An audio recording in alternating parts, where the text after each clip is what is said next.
Good morning, gentlemen. Happy Thursday to you all. I know we're going to have a little meeting later tonight. I hope everybody joins. I want to go back and some people have been talking to me about step one, and I just want to make sure that that you guys don't make the same mistake that I made when I was new.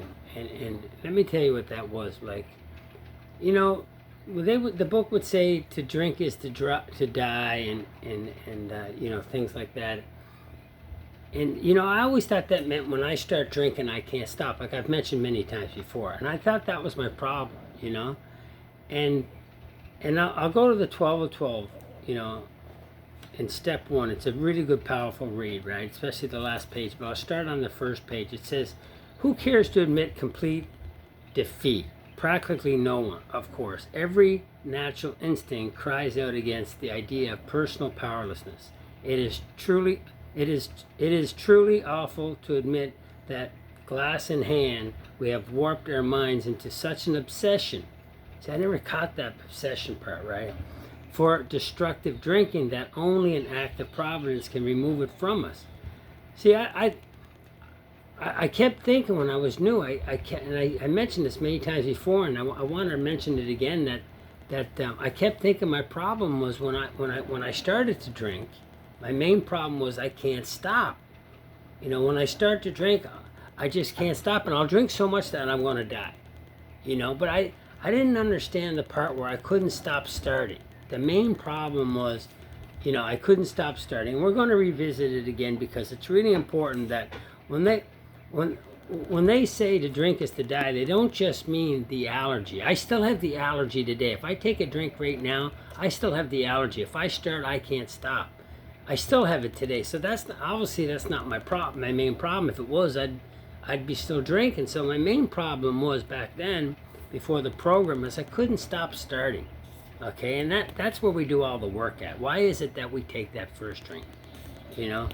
And on the last page, the 12 and 12, it says, and I would read stuff like this when I was new, and it says, why all this insistence that every AA must hit bottom? And I used to think hitting bottom meant we drink so much that we pass out, end up in jail, lose everything. I used to think that was hitting bottom, right?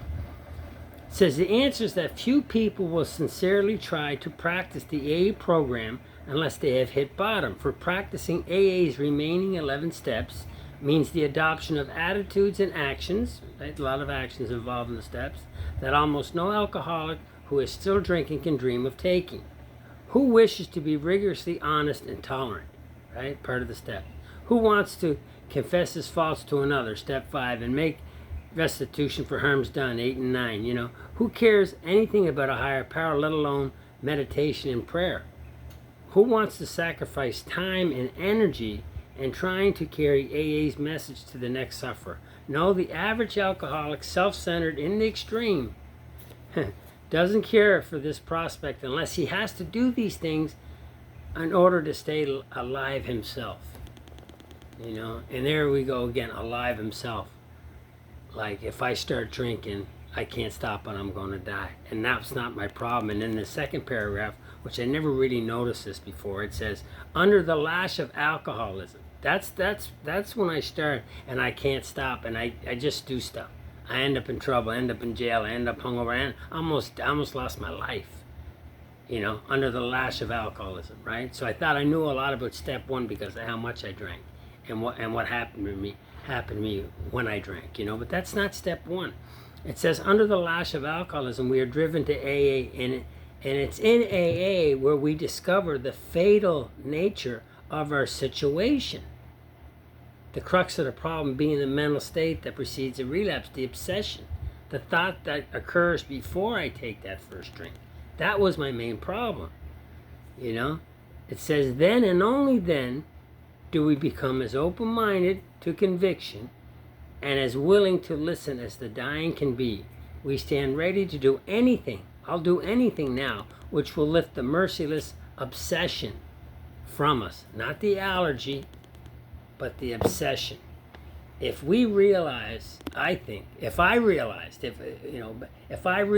I was going to drink again, no matter what, If I knew I was going to drink again and I was going to lose everything I lost, I almost lost my life.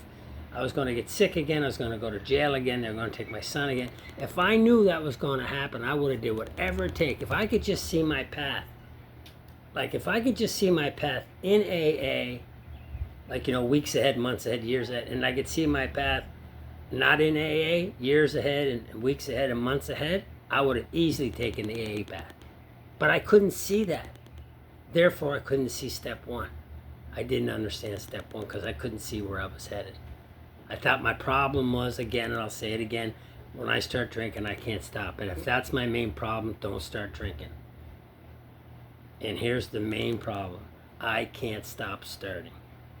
And that is where we do all our work at. Why is it we take that first drink, that restless, that irritable, that so uncomfortable not drinking that we need something. And for me, I either needed Alcoholics Anonymous or I needed alcohol. And alcohol didn't work anymore, so there was nothing left but Alcoholics Anonymous. And man, it worked good.